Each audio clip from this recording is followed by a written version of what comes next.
Good evening, guys, and welcome back to the classroom with Architect Mark. Tonight, we're going to be talking about a counterpart to the bamboo paper that we talked about last session. Uh, this one is a more professional version of the sketching software, and it's also actually completely free. I think it has even more value than bamboo paper, but simplicity and complicated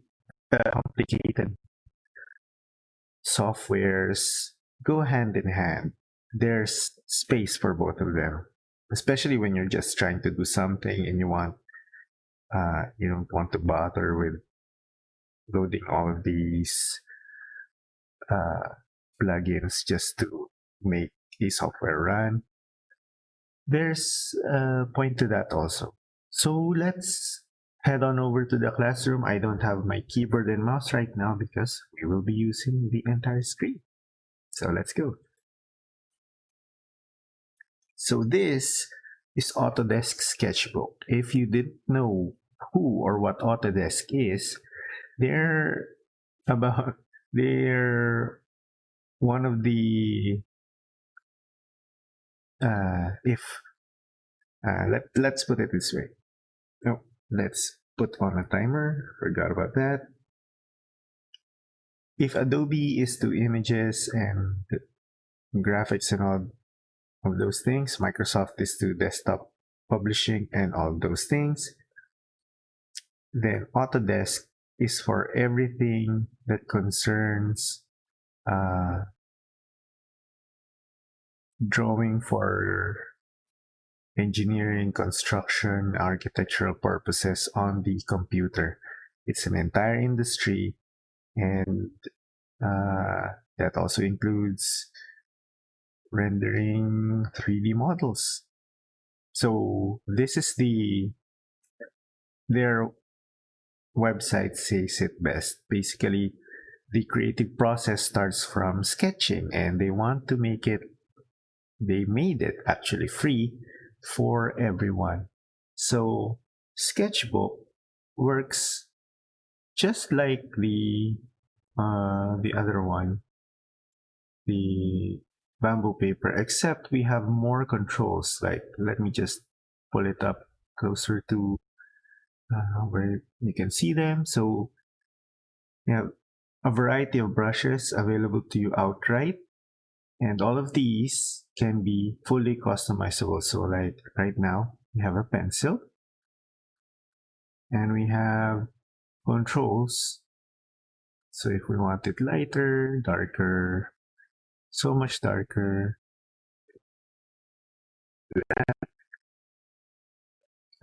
we have a brush, airbrush. What's this? A marker. Oops.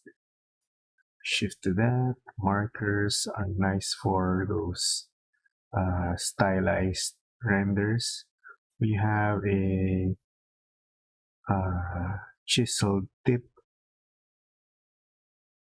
We have a mechanical.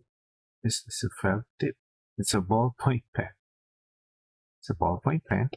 So I'll put solid lines like that. We have a brush.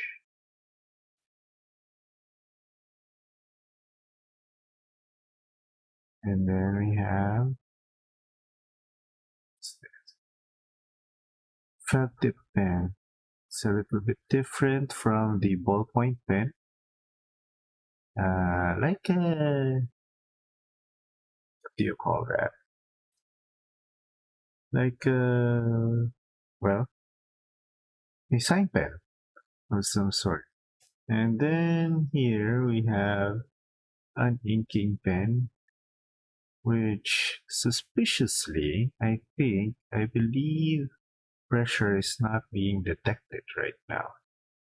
So let's see what gives. Stylus responsiveness is high. Oh, preferences. So should be picking it up. But anyway,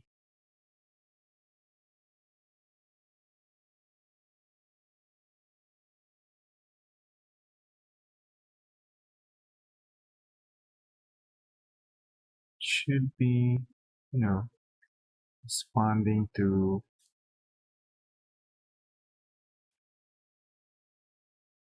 pressure, but it's not right now.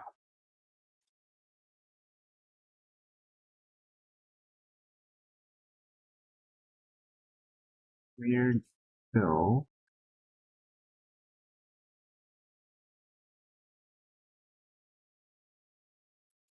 Pencils should generally be super light when I do light, but it is right now it's not.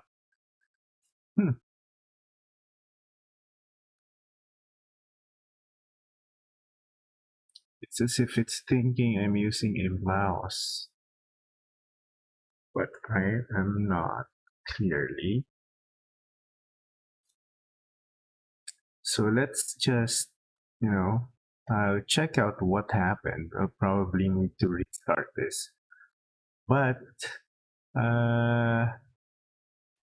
let's clear the page by pressing delete. So you better be careful with that. Delete automatically clears the entire page. As you can see here, we've got layers. So this automatically adds a higher level of functionality than bamboo paper, because if you have multiples of these, you can actually draw on one layer. Like, let's draw a, let's make this like a dude.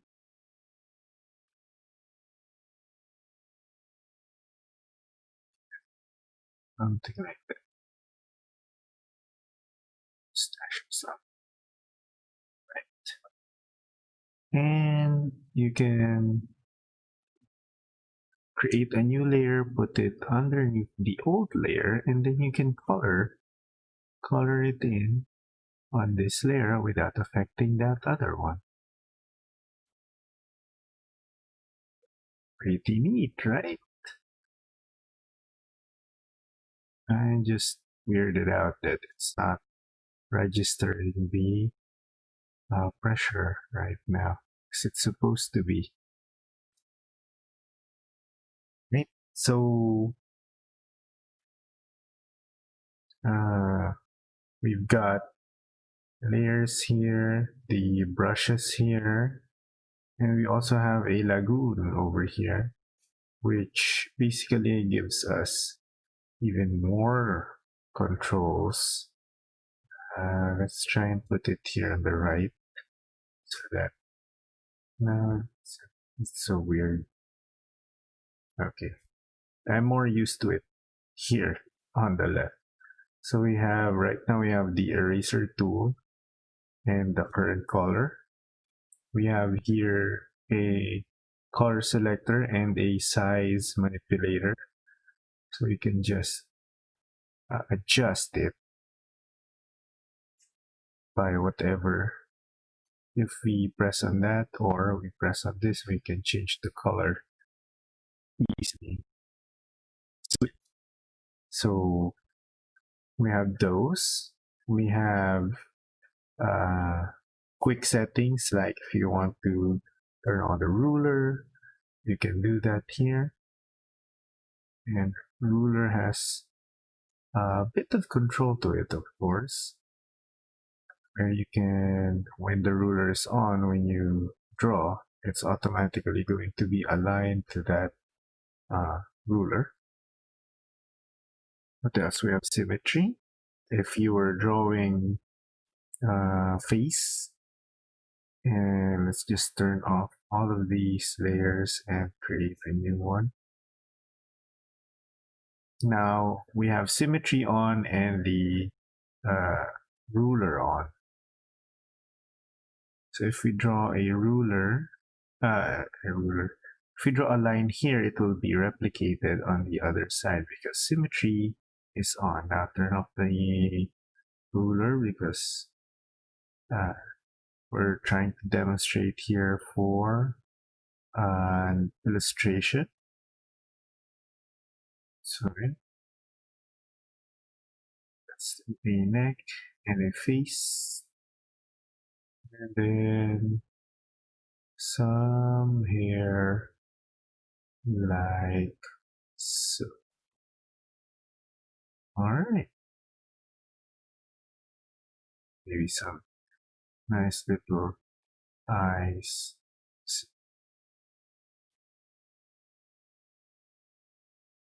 Symmetry tool is something that makes these types of drawings easy. Now you can turn that on as well as a horizontal symmetry, which would allow you to get more like maybe a wave at the back of this guy. You see, he's listening to music or something. See, that's pretty easy with all of these tools active. Now, the main advantage of drawing on the computer really is that you get to zoom into whatever it is you need to be zooming on it. And here in Sketchbook, if you hold down the space bar, which is a little bit universal for panning around in Adobe products at least. So you hold down the space bar and you have several controls here: movement, zoom, and then rotation. So you can like zoom really close in, move the canvas so you can draw in this position. So right now symmetry is off. Let's do some eyebrows here. Do that on the other side because symmetry is off already. So, and then just quickly fit it to page so that you can see the entire composition. What I'm doing here is right clicking anywhere, and then a context menu will show up and give you several options there. So they made it really easy, so you don't really need to move into the lagoon, or even here you can actually set hotkeys for that. So that's a pretty basic getting started overview of SketchUp. There's much more in this program. As you can see here, we have a toolbar here above, which we have not touched yet, but maybe we'll get into more tools in a little while. Our 12 minutes is currently up, and I will see you guys next time. Take care and have a great Wednesday. Or no, it's gonna be Thursday when you watch this. If you're watching it chronologically, that is. All right, see you then.